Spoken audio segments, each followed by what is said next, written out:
Good evening. It's great to see all of you here. You made it, which is awesome. And the reason I mention this is because you made it despite all the risks that you faced this morning, waking up, going about your day, and coming here, still making it. And why I say this is because individually, each one of us is managing risks almost every hour, every second, every minute. Right? We are doing it pretty much without even thinking. And we are pretty good at it. For this event, maybe you had to do some planning. Maybe you had to, since the topic was so exciting, you made a special note on your calendar and registered in advance. And when you got that nagging email, you said, no, I already took care of it. Don't worry about it. You were prepared. So we are doing this today in our lives individually, and yet we find ourselves struggling with this thing called risk management. And we say we are not good at risk management.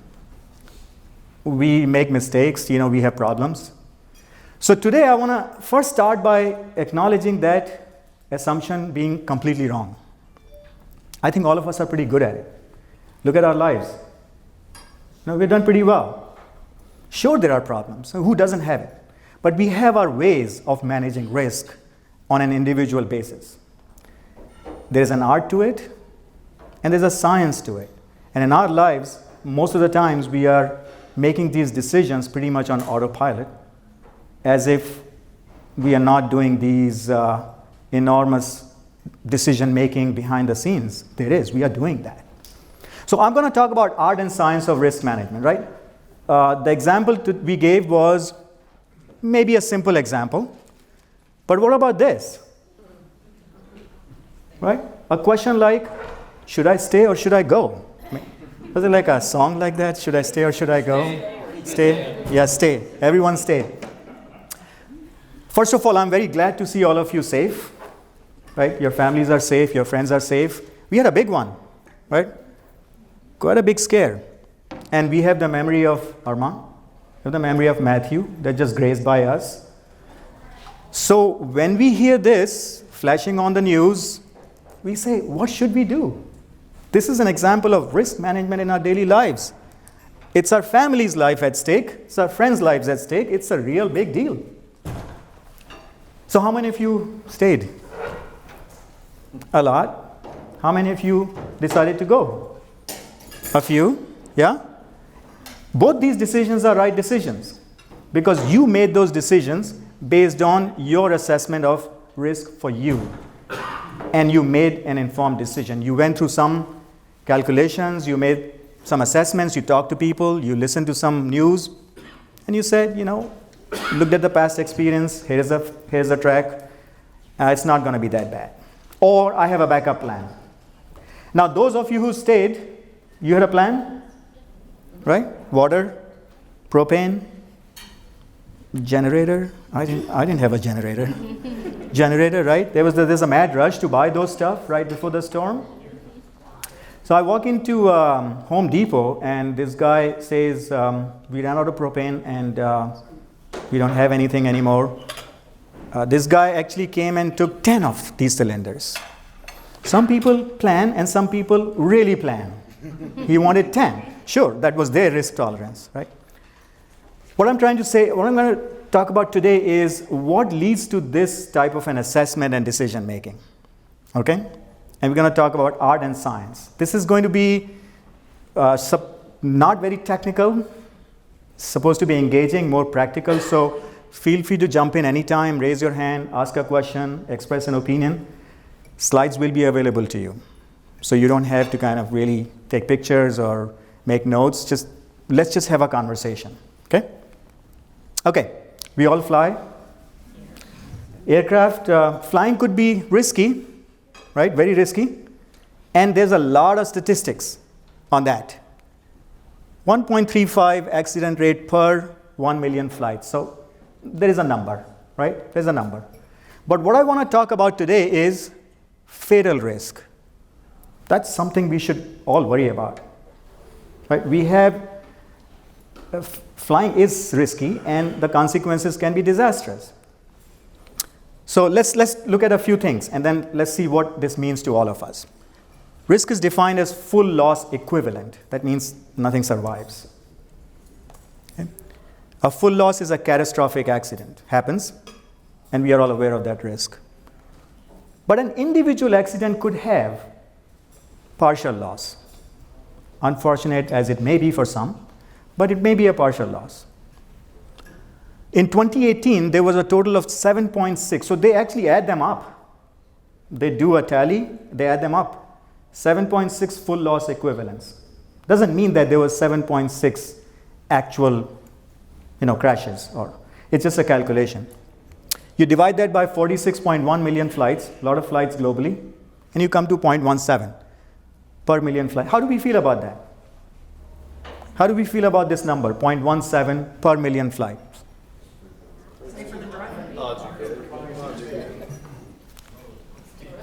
It's a low number, right?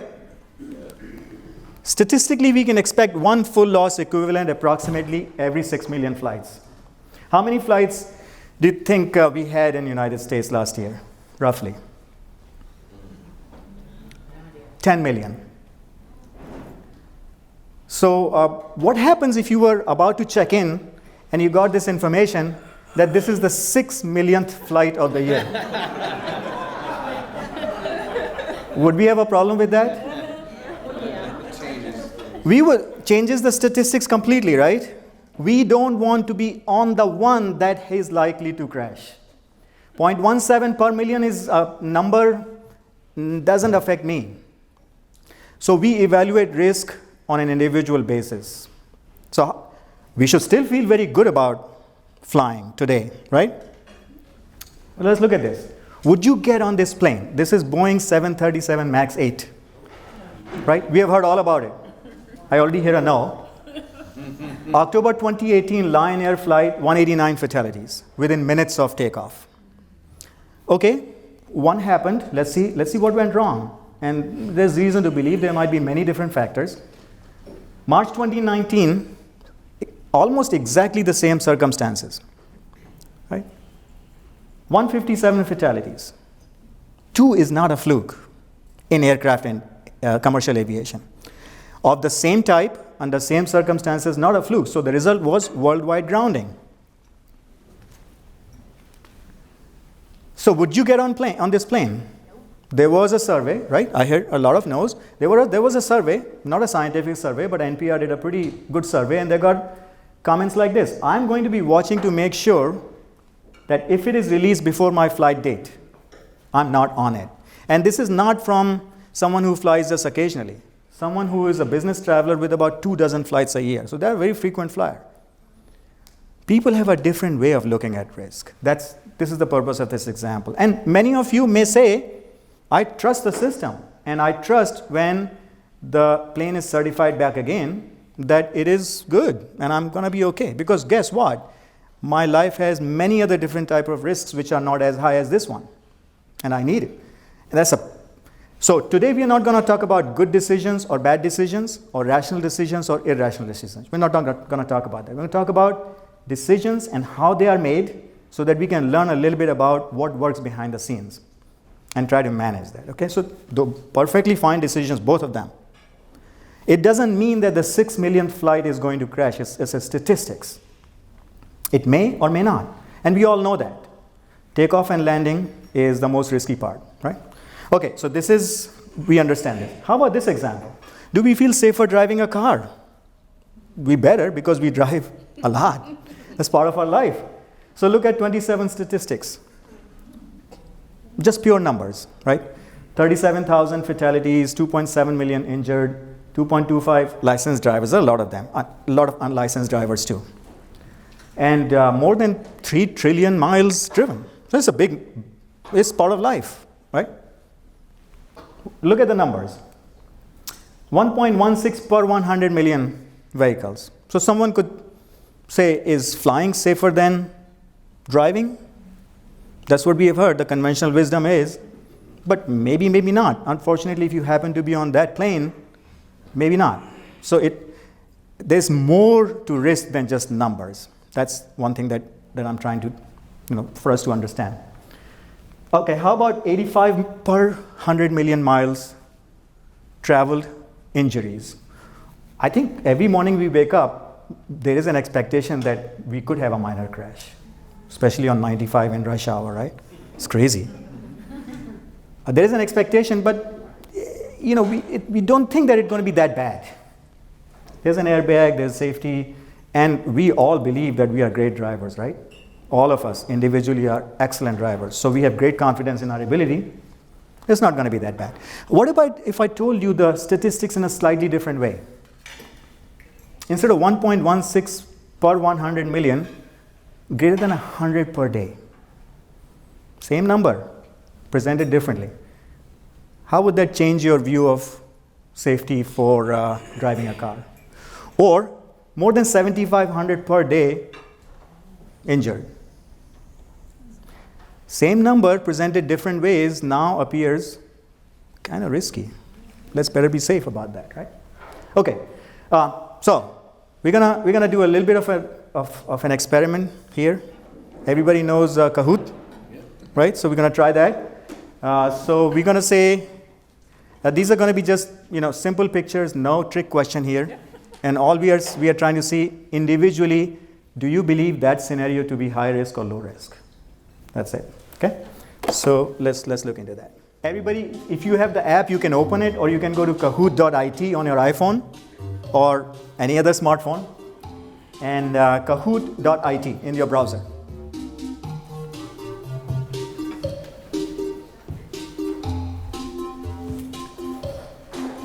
This music has been playing in my head all weekend.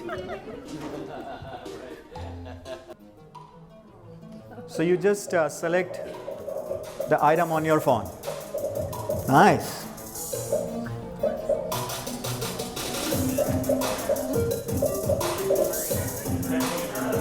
Come on.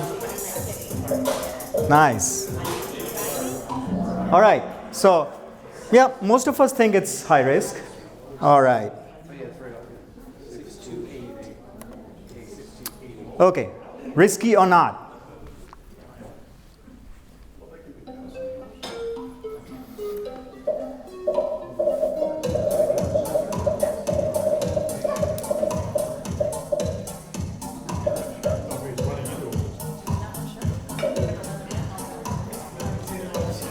All right, I think everyone is in. Oh, nice, good. Good. All right. Oh, good. There are some more coming. Nice.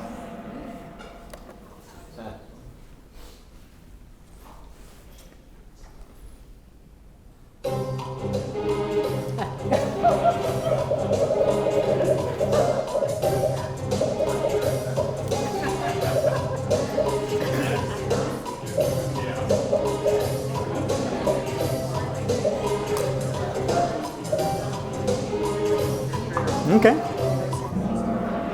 Yeah, it's kind of evenly split, pretty much.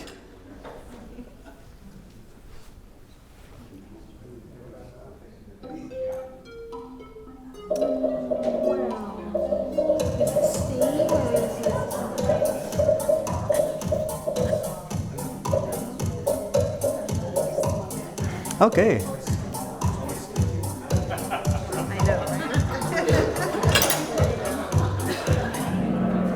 Yeah, all right. Now this may be a little bit different. You have to select a bin to pull a red ball. Either bin A or bin B.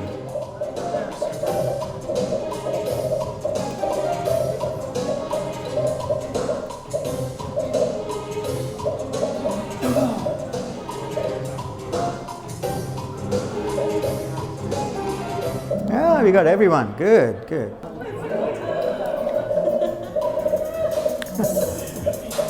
Oh, that's a good, quick one. Nice.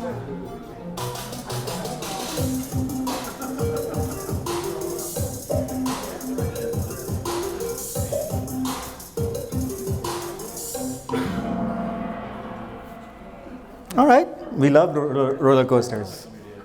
Controlled risk. Yes.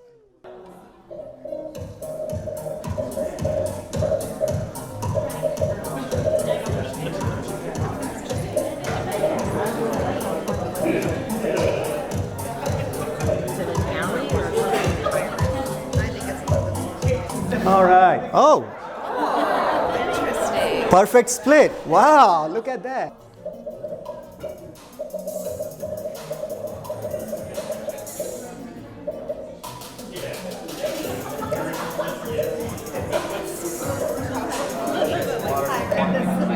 Okay. Yeah, kind of half and half.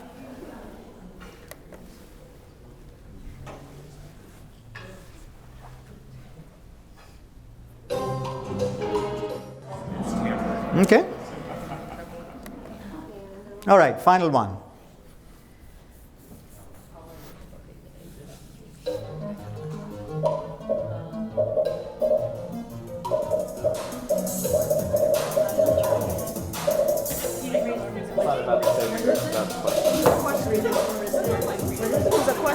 Life today is more risky than ever.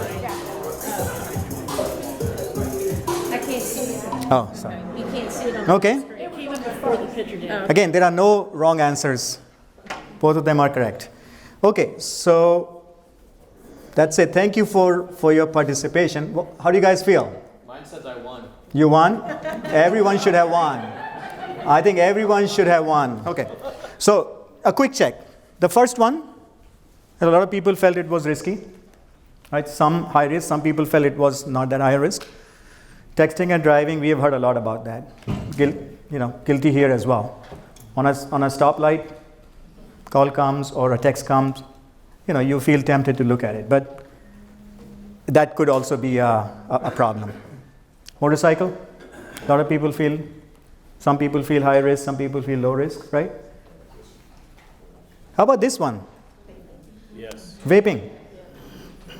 CDC says no. Okay. Let's go extra medium. A lot of hype. So you have heard about it, right? And let me hear from some of you, those of you who thought this was a high risk. What came to your mind when you saw this picture? The lithium batteries or, bad design. Okay, bad design. Okay. CDC has declared it as being high risk. You heard that on the news, okay? Inhaling liquid into your lungs is, it's typically drowning. Yep. Okay. So you have some, yep. How about? Secondhand smoke. Secondhand smoke, okay. I wouldn't light oil out of my motor from my car and breathe the smoke from it. I never breathe the smoke from that. Secondhand smoking, yep. Now, those of you who didn't think it was, that higher risk, what came to your mind when you saw this? Just anybody wants to share? This is a new thing, right? Vaping is a new thing. It's actually tobacco related. Some of the vaping is other stuff. Could be other stuff, right? Maybe the picture is not very clear. I don't know if we have enough data to support how dangerous. Cigarettes, they had a lot of Right. data. So you feel like there is probably not enough information for us to make an assessment. That's a perfectly valid view to take. Again, no right or wrong answers here. How about this one? This was a good split, right? Yeah. So just talk to me. Those of you who felt it was high risk, what came to your mind? Dark street, yeah? Dark alley. No lights? I think it depended on whether you were male or female. Well, how about you? Because it was individual. What was your view? I'm a big guy, I can take care of myself. So, okay. So you can say, no problem. Anyone else? I was like, it's fine. There's no one else around, so there's probably no one lurking in the corner looking for something because there's no one else around. No one else around. So maybe it's not as bad. Okay. Where you grew up. If Right. you grew up out in the country, that might be afraid, make you afraid. If you grew up in the city, if that was a picture of the woods at night. Yep. So, our mind is telling a lot when there wasn't enough time, right? 20 seconds is not, and many times we have to make these assessments very, very quickly. How about this one? Bin A or bin B? Actually, it didn't matter. Both of them are exactly the same. So, talk to me. Whoever picked bin A, what came to their mind when they, yes? It was right at the top. It was right at the top, okay? How about B? whoever picked B, what is that? More chances. Chances are the same. With But you felt it was more chances. Absolutely. Very valid observation. There are two of them. I have a better chance of winning. That's same. But see how our perception was changed based on how the information was presented to us. This one, we love roller coasters, right? But some of us still felt it was high risk. Correct? I mean, it's very personal. How about this one? High risk? I did that all the time as a kid. Do you see? Personal experiences, memories of what happened. But how about this one? This is also a water fountain. And some of us felt high risk. Talk to me. What? Because, see, I'm in the healthcare field, so when you want to put a gurney down the hallway and you have that sticking out, that is a fire hazard. Okay. Oh, so you were thinking about the risk from a fire point of view. Great. That's even. Yeah, if you live, you have heard that. Absolutely. So we are aware of something happened with drinking water, and that influenced our selection. All right.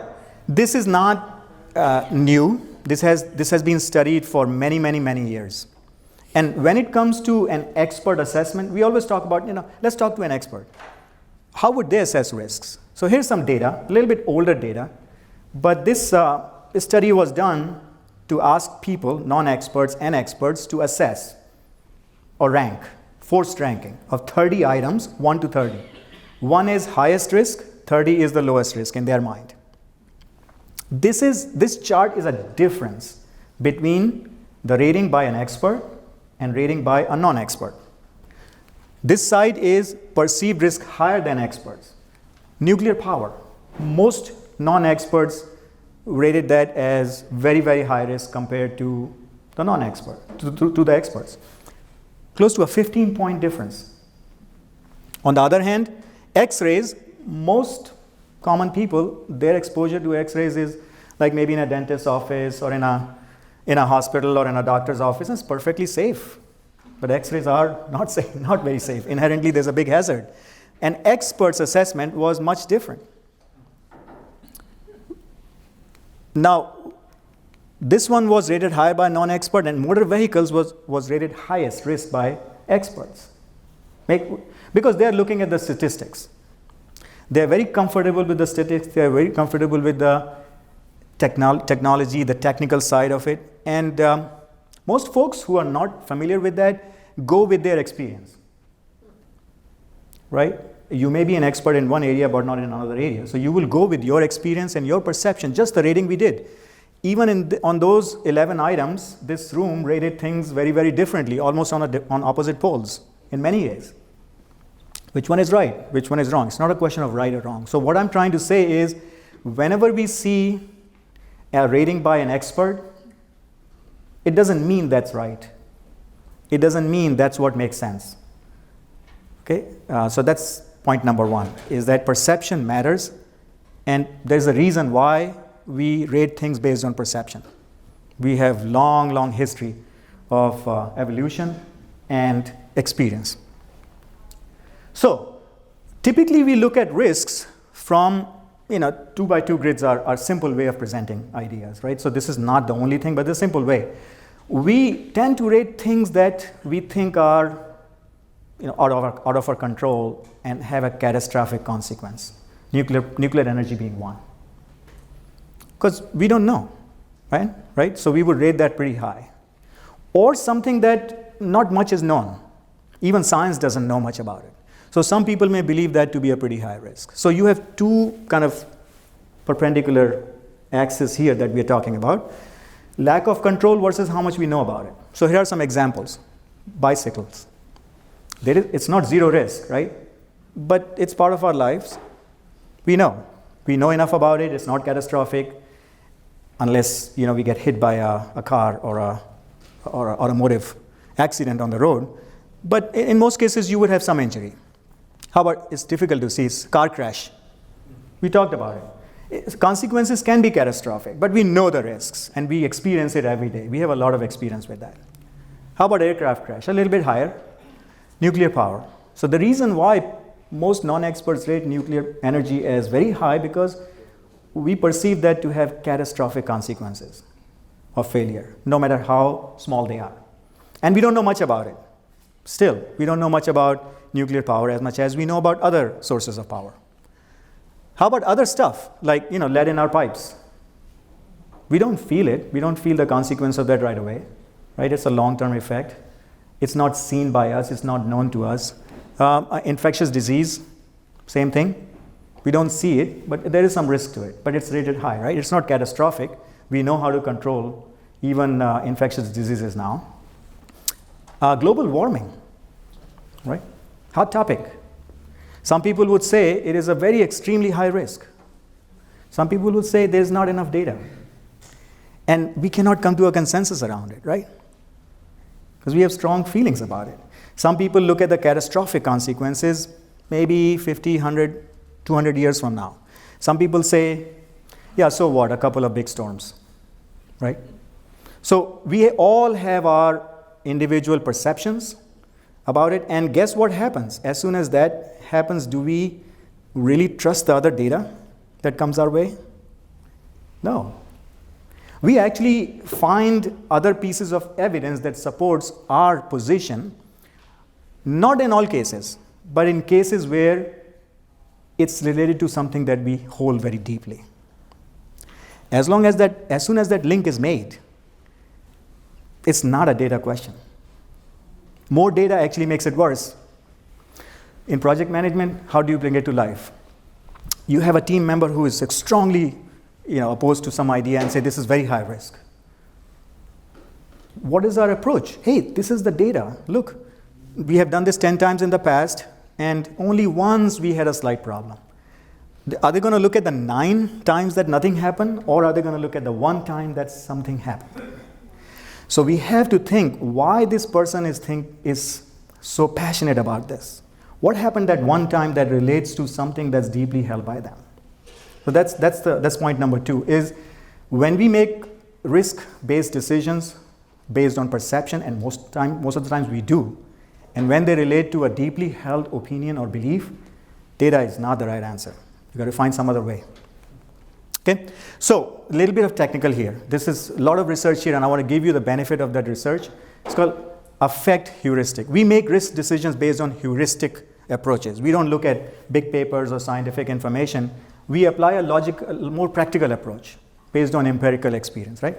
So this is it is specific to our feelings that we associate with something that's either in our mind good or bad. We have a file cabinet in our mind, right? Those experiences that we enjoy, we love, we file them in one area. It's good, positive feeling, we want to do more of that.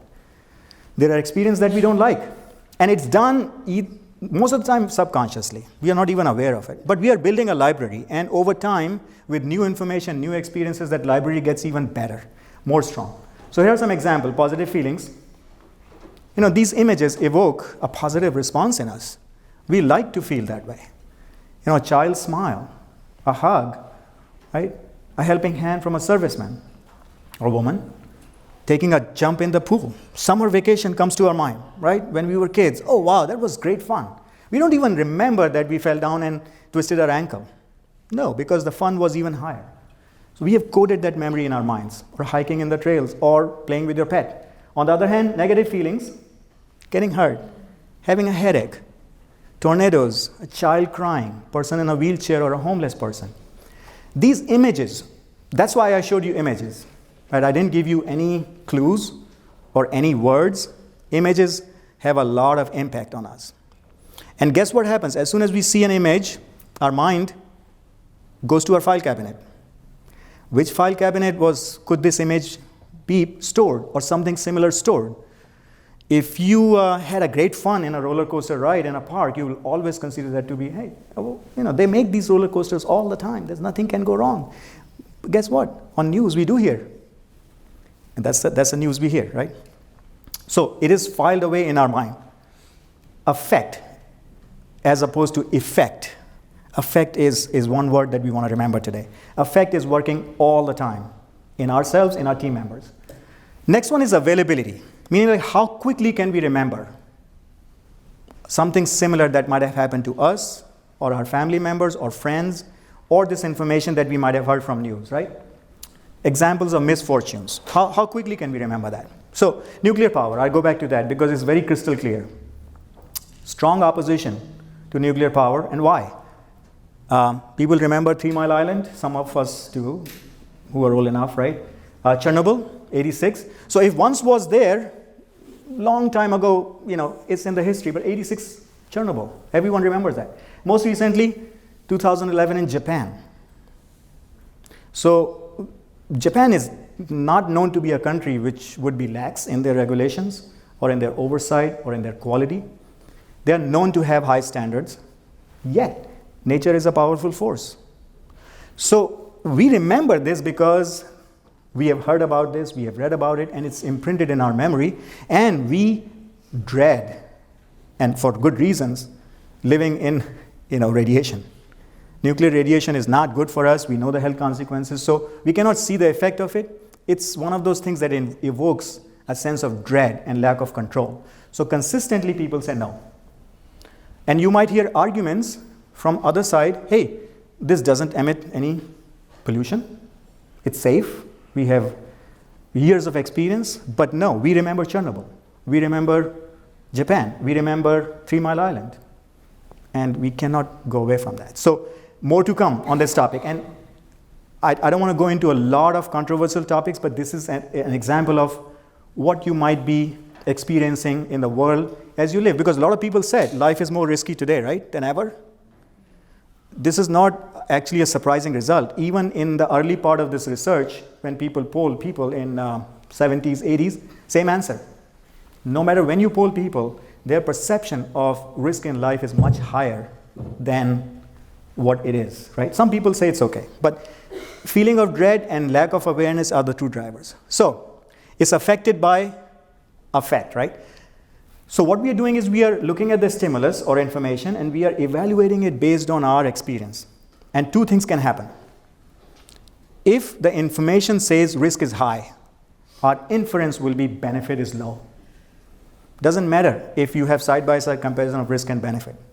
If our experience about that particular topic or perception or what we have learned is negative, we will pick nothing is risk-free and nothing is completely good, right? So we'll pick the risk as high and we will infer that the benefit is low.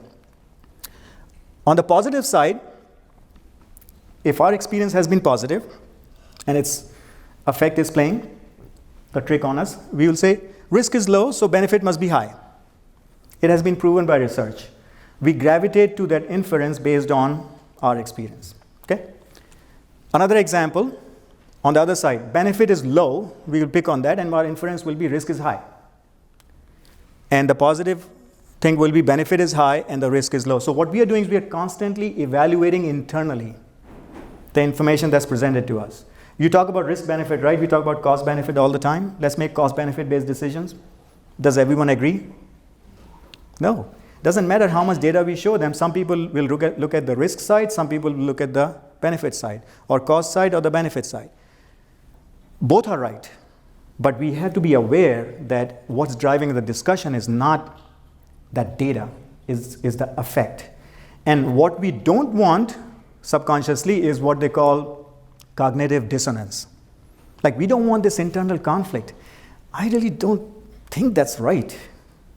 No, because how can this be good when my experience says otherwise? So we don't want this conflict. So the natural tendency is to go towards that. Okay. The second one is again a little bit technical, but I want you to really look at this from that perspective. Extended warranties. Anybody buys those extended warranties? I mean, I bought it for my laptop. I spent $2,000 on it. I didn't want it to go bad, or in some cases it makes sense, but they sell you for everything, like every gadget, because it's a revenue driver for them. What we are trying to say is, I just want peace of mind. That small premium I'm paying gives me peace of mind. Because we are neglecting the probability, very small probability, that 2 years from now, after manufacturer's warranty expires, that this is going to fail. Well, we don't think that we could buy a new one. In the moment we say 2 years from now, I don't want to have to deal with it, I just want peace of mind. On the other side, how about trying to hit a mega jackpot, like $200 million now, right? I really have to go play, because if I don't play, I'm not going to win, right? So you see these big billboards. Now the jackpot is what, $200 million or $400 million, and the higher it gets, the more attractive it gets to us, because hey, it's just $5. Like, I'm going to lose, I'm not going to lose much, right?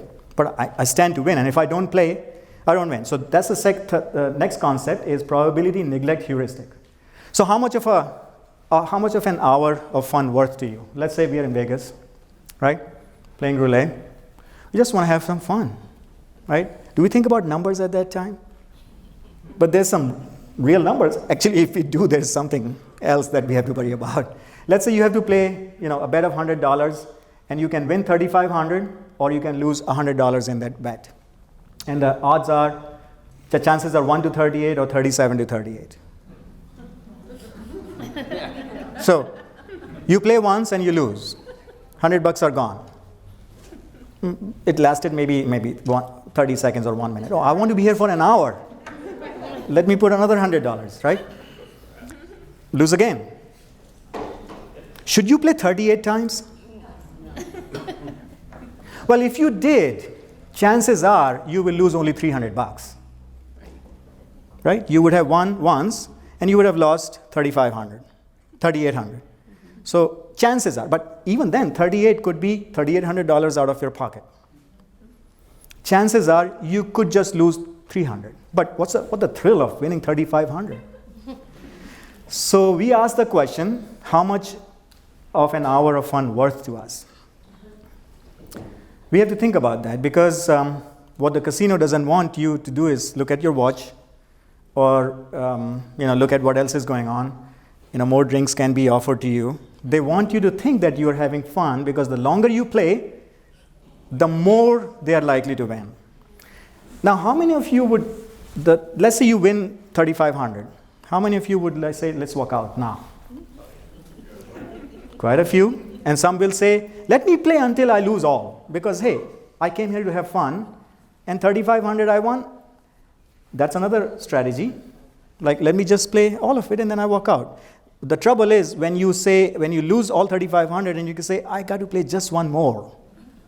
So that could be the next one. That's when we get into this cycle of trouble, because now the effect that I talked about has taken over our logic. Both of them are at play, right? We want to have some fun, but we also don't want to go broke. And when we cross that barrier, there's a problem. Okay, so 2 more slides before we take the break, because I want to touch upon, up until now we talked about only the individual perception, but we are not acting in isolation, right? We are part of a group, we are part of a team, we are part of an organization. So I want to build a framework for you, and we'll go into more project management implication in the next half, right? So we understand individual. So this is a model, by the way. This is a simplified model of how people describe culture theory of risk. I think it's very interesting. So we all know about cultures which are driven by this feeling of individualism. This thing that I want to talk about here, this is a diagram showing their perspective on nature. Nature has an infinite, their perception is nature has an infinite capability of being adaptable. We can adapt the nature to get some result out of it, right? It's basically we'll find an equilibrium anywhere. That's what this is saying. This ball is the equilibrium, the status quo. Even if we get kicked out, a storm comes, we'll rebuild. This is the feeling of like we can do anything. Personal success is where the power comes from. 3 things we need to know. Where does the power come from? What is the emphasis in this culture? And what is the threat to this culture? Because this is important for risk management, since you have different cultures interacting with each other, okay? Competition and freedom. And people in this camp don't like regulation, because it's a hindrance. I'm responsible, I don't need any regulation, and it inhibits my freedom, right? On the other hand, you have hierarchy. Hierarchy is similar, except that you have these edges now, which they think that, yeah, we can play with nature a little bit, but it needs to be controlled, right? There's this camp. So they do it by structure, creating a structure.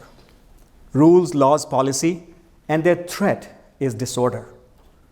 Now, it's not either or. Most of the times it's a blend. So I want us to imagine this line here, and we will land somewhere in the middle as our North American or American work culture. We have procedures and rules and policies, but we also have a lot of individual freedom, correct? It depends upon how far you are here versus here. And we'll go through that exercise in a little bit. Another culture is egalitarianism. This is more like group unity, and their perception of nature is very, very precarious, and we just want to maintain status quo. Okay? And their emphasis is within our group, we need a lot of solidarity, and we want to treat everyone equally. No one is above everybody else. So we are a very cohesive group, and whatever is outside can harm us. Their threat is external world. And out there on this left-hand side is a culture model that is still prevalent in many parts of the world, where the belief is I'm at the mercy of the nature. I just take whatever comes my way. I'm not gonna force too much. I'm just gonna be accepting my fate. It's predetermined for me, right? Power is not an issue for them. Their emphasis is on acceptance. And the threat is choice. If you give them too much choice, you have a threat. So here are some examples of how it changes our perception. These folks are worried about their high risk is regulation and welfare programs. Individualism in an culture which favors individualism, welfare programs would be like, we should have every individual capable of doing whatever they can. Hierarchy, they would be worried about something like infectious disease that can cause a lot of problem, or alcohol drug use cause a lot of problem. These are examples, big issues, right? And we hear about them, correct? Some of us say, yeah, we should have some regulation. Some of us say no. So these are contentious issues, and we are coming at it from a cultural viewpoint. These folks would be quite worried about global warming because the outside world can damage their survival. They would be worried about discrimination because they believe in equality so much. The next one is a little bit hard to understand, and we're not going to focus too much on that because that's really not very relevant for us, but we should be aware. If we are dealing with teams in a cultural background which might... Now, we have to think about the life they live, not just the company that they're working for, right? So, vaccines could be a problem for them. Why? Because, it's nature's way. I trust nature to take care of me. Why should I have vaccines? Or automation. Technology in general would be perceived as somewhat of a threat. If I'm destined to go, I'm destined to go. Something like that. Okay, so we'll close the first half with this. First of all, up until now, any questions? I know we covered a lot of ground, and I want us to remember that when we are doing risk assessments and making decisions, we have to think about the individual perception, and we have to think about the group social norms and the cultural beliefs and the value system that they might be bringing to the discussion. And we'll look at some tangible examples of this. Questions? Does this make sense? Very intuitive, right? We have experienced it, but we don't look at, when we think about risk management, we don't think this. We think of a worksheet which is red, yellow, and green. And we will look at red, yellow, and green because that's an important thing. But how to get to that red, yellow, green, we have to remember this.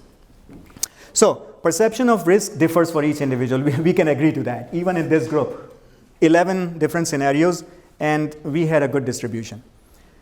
But imagery and narrative can distort our perception. What you hear, what you see can sway you, can change your perception. Individuals are likely to attend selectively to information. We talked a little bit about that because the affect, when it takes over, it's looking for confirmation. It's looking for verification of our personal position. Evaluation of risk benefit is influenced by affect. We talked about that model where, if the information is perceived as risk being low, then we will infer that the benefits are probably high of some activity. When emotions are engaged, outcome is the only focus. We talked about the nuclear energy, right? We talked about mega jackpot. We talked about being in a casino, right? We talked about extended warranties. And the organizational culture influences group perceptions. So that's what I have in the first part. And if you guys have any Any questions or thoughts? We can talk about it, or you can also bring it in the second half.